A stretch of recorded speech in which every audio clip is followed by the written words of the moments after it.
की वंदे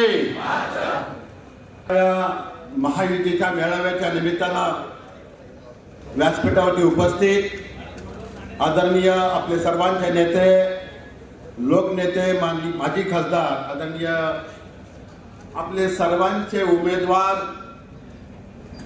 जे आता विजयाची हॅट्रिक करतील ते श्रीरंग आप्पा बारणे, या ठिकाणी सेनेचे जिल्हा प्रमुख रामदासजी शेवाळे, एनसीपीचे जिल्हा प्रमुख महादेवसाहेब पाटील, पीआरपीचे ज्यांनी आता या ठिकाणी आपल्या वक्तव्य मांडलं, त्या ठिकाणी आरपीआयचे आठवले गटाचे जिल्हाध्यक्ष आमचे मित्र नरेंद्रजी गायकवाड, अमोलजी इंगवले, परेशजी पाटील, या ठिकाणी चव्हाणताई, चारुशिलाताई, व्यासपीठाचे सगळे मान्यवर, पत्रकार बंधू आणि महामेळाव्यासाठी आलेले सर्व पदाधिकारी, कार्यकर्ता बंधू आणि भगिनी, या ठिकाणी हा युतीचा महामेळावा आहे।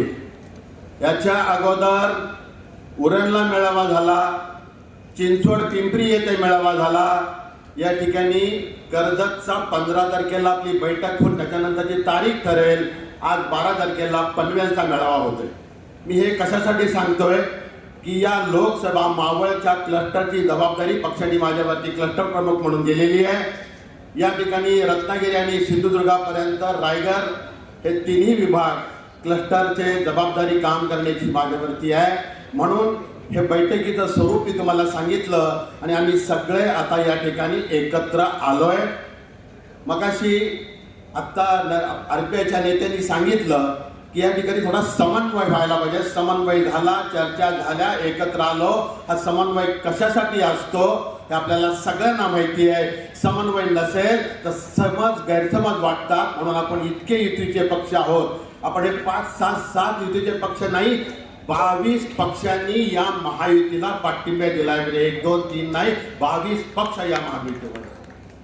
तर अबकी बार